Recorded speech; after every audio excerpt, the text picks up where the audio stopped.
मेरे करोड़पति पिता ने मेरी शादी एक आवारा से कर दी। उन्होंने चर्च के एक सबसे गंदे आदमी को चुना और मुझसे कहा कि मैं उससे प्यार करूं और उसका पोषण करूं। अगर तुमने इनकार किया तो मैं तुम्हें जायदाद से बेदखल कर दूंगा। मेरे लिए पैसा ही सब कुछ था, इसीलिए मैं मान गई और पूछा कि ये शादी कितने समय तक रहनी चाहिए। मेरे पिता के जवाब ने मुझे हैरान कर दिया। जब तक मैं मर ना जाऊं। तो मुझे विश्वास है कि ये जल्द होगा।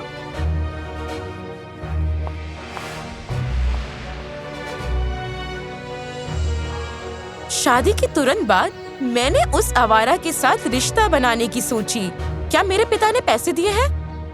बताओ, इसका क्या मतलब है? फिर उसने अपने कंधे झटक कर कहा, मैं तुम्हें पसंद करता हूँ, इसीलिए मान गया। फिर उसने मुझे वो जगह दिखाने का प्रस्ताव दिया जहाँ हम रहेंगे।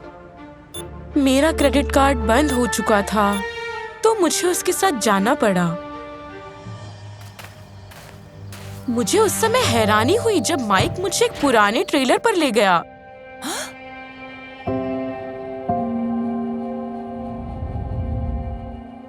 और फिर मुझे पता चला कि आखिरकार वो बेघर नहीं है। यहाँ तो नहाने की जगह है, फिर तुम इतने गंदे क्यों दिखते हो?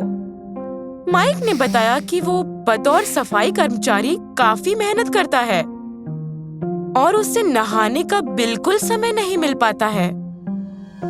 ये बहुत ही अजीब था और मैंने इसका भरपूर फायदा उठाने का प्रयत्न किया और माइक को आदेश दिया कि वो जल्द से जल्द खूब सारा पैसा कमाए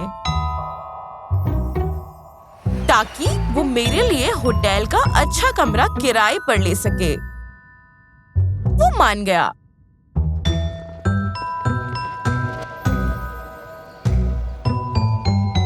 और दिन भर उसने कड़ी मेहनत की और शाम को उसने मेरे हाथ में पैसे पकड़ाए। बस $50? तुम हारे हुए हो, एक आम आवारा जैसे हो, बिल्कुल भी बेहतर नहीं हो। मेरे शब्दों से माइक को चोट पहुंची। तुम्हारी आत्मा तो मेरे कपड़ों से भी गंदी है। उसने पैसे वापस ले लिए और फिर दोबारा मुझसे बात नहीं की।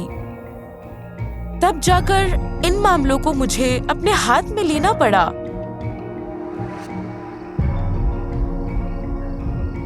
और फिर मैंने अपनी सहेलियों के पास जाने का तय किया।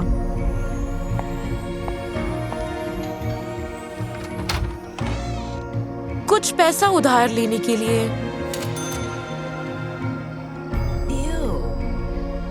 अरबपति बच्चों के लिए वो कुछ नहीं था। हालांकि वो सब हंस पड़ी जब मैंने उन्हें अपनी कहानी सुनाई। शर्मिंदा होकर मैं गलियों में घूमती रही। मेरे कपड़े गंदे हो गए और मेरे पेट में भूख से चूहे कूद रहे थे।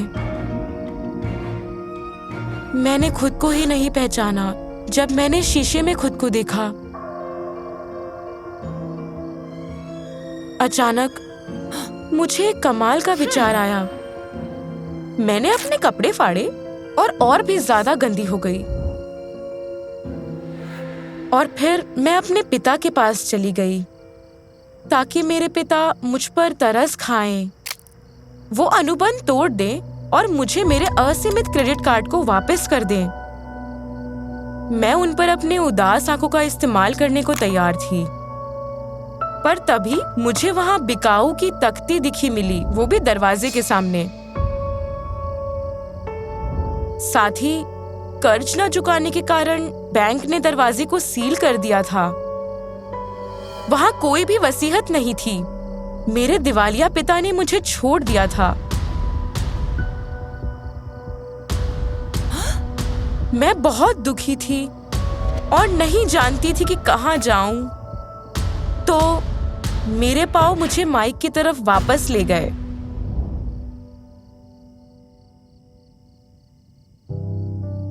मेरे पिता की दौलत के बिना किसी को मेरी जरूरत नहीं है। हारी हुई तो मैं हूँ, तुम नहीं। मुझे विश्वास था कि बाकी सबकी तरह माइक भी मुझे धक्के मारेगा, पर उसने मेरे हाथ में गर्म सैंडविच पकड़ाया। तुम ये ठीक कर सकती हो, वो भी खुद के बलबूते पे पैसा कमाकर।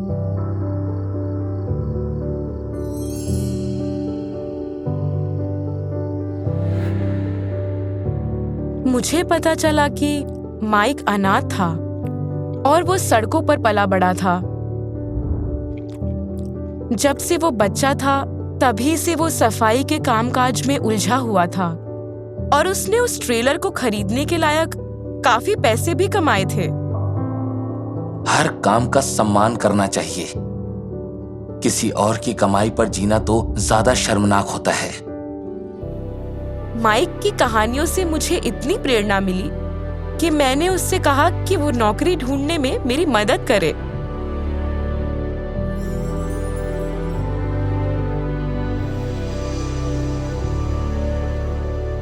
उसने मेरे लिए बर्तन साफ करने वाली नौकरी ढूंढी, वो भी एक रेस्टोरेंट में।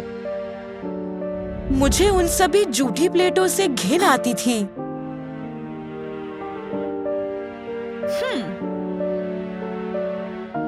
और मेरी उंगलियां, जिन्हें मैनिक्योर की आदत थी, वो पानी और झाग से सूज गई थी। फिर भी मैंने ये सब सहा क्योंकि मुझे दोबारा गरीब नहीं बनना था। आखिरकार मुझे मेरी पहली तनख्वाह मिली, लेकिन वो सिर्फ $50 थे। इस बात के लिए माइक ने मुझे बधाई दी। तुम अपना पैसा कहाँ खर्चा करने वाली हो? मैनिक्योर या फिर नए कपड़ों में?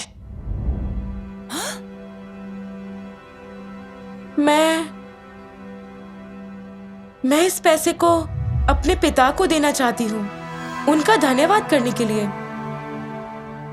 आखिरकार मुझे एहसास हुआ कि मेरे पिता की कड़ी मेहनत के कारण मेरे पास वो सब कुछ था, पर उस सब के लिए मैं कभी शुक्रगुजार नहीं थी।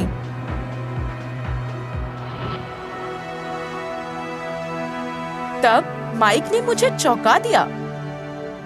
मैं जानता हूँ वो कहाँ है। अब तुम उनसे मिलने के लिए तैयार हो जाओ।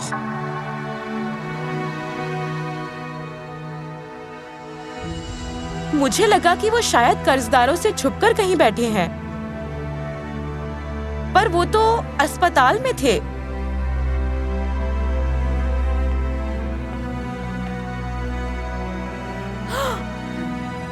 मेरे बीमार पिता अपनी आखिरी सांसें गिन रहे थे।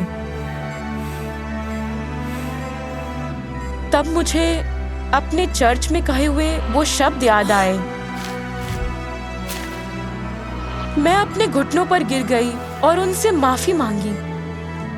मैं आपको बचाने के लिए दिन रात काम करने के लिए तैयार हूँ, पर मेरे पिता ने मेरी मदद लेने से इनकार कर दिया।